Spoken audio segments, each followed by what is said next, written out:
Hi, good afternoon. This is Amy, and just catching you guys up on what is going on. So today is Tuesday, December the 16th, and today I had my port installed for my chemo treatments that are going to be starting on Friday. Easy procedure. So I went in this morning, and it was outpatient.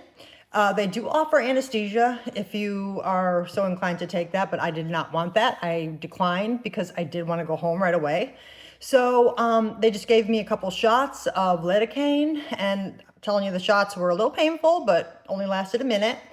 And then the procedure really only took like 20 minutes at the most. So the port is underneath my skin. You can't see it, obviously, because it's covered up, but I'll show you pictures later. But it's underneath the skin. The actual port is only about the size of a large dime, like a little bit larger than a dime. And then there's a tube or a wire, I guess, that goes to the main vein. And then when I get the treatments, they'll just go in, put a little needle in my skin where that port is, and then the medicine will go right in there. So just wanted you to know that I feel good. There was no pain. I feel no pain. And I just took a couple aspirin when I got home, but everything is great. Can't shower for until tomorrow. You gotta leave the dressing on. No swimming, bathing, as far as a bathtub or anything. But I'm just gonna leave the dressing on. I think until I go for my treatments on Friday, and I'll let them take it off. But no, feel great. So I just wanted to give you a heads up on that. And so I was told by my nurse navigator, she gave me some interesting information. She had been, that's from the surgeon's office, but she has been doing chemo for giving people chemo treatments in the past for like 25 years, she said. And so she gave me some helpful information.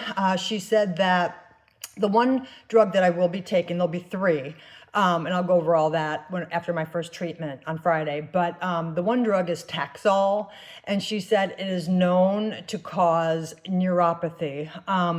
It goes away. It could linger for a long time, but she said in your hands and your feet, you'll have, tingling, maybe some numbing. And she said that she has had great experience with people who use these cold packs.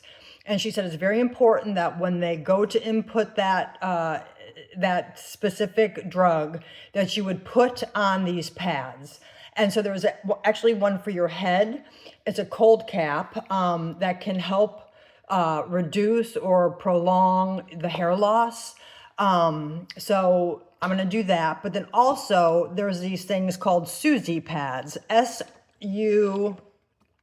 SUZZI pads for your hands and for your feet. And they come, I get them from Amazon. They were like $25, and these are the hand ones. And then there's some little socks, booty socks. And then there's some cold packs that are in the freezer right now that you slip in to the various, on the soles, on the heel, on the top of the foot, and then on both sides of the hands.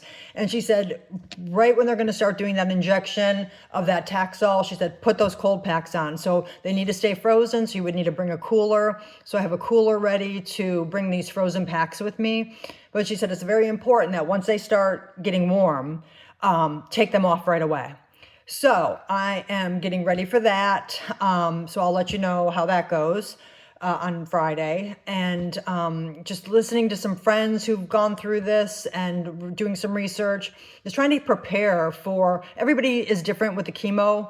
So nobody, it affects everybody differently. So I just know that there's probably going to be nausea, throwing up, fatigue, trying to get some stuff in the house in advance ready for that.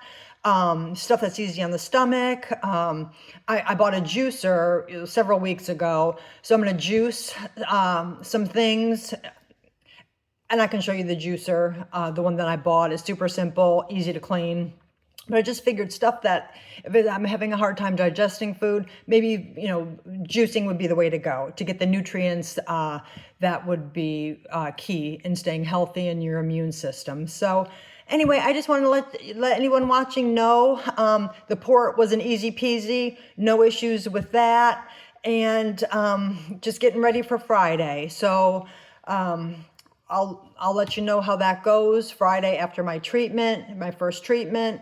And if there's anybody who's watching of faith, I would just love if you could pray for me and my husband, Lance, just for strength to get through these treatments, endurance, to stay healthy, to be able to eat and get the proper nutrients, to keep my immune system high, and also for obviously complete eradication of this cancer with these treatments over the next 12 weeks. And then that's part one. And then part two would be another 8 weeks, basically. And if there's anybody who would like prayers, please, if any prayer requests, put them in the comments, and I would love to pray for you. And prayer is the one thing that changes everything. And your faith, your attitude will get you through this. And this is the peace that I have that surpasses all understanding. It truly surpasses all understanding. I have this calmness about this, knowing that God is in complete control over what's happening. Nothing catches him off guard. And he's using this trial for a purpose. There's a perfect plan and a purpose for this. And I just pray that he will use me in this to help somebody to grow stronger in my faith or to draw people to him. And so I'll keep you guys updated. Thank you for watching. I love you. God bless.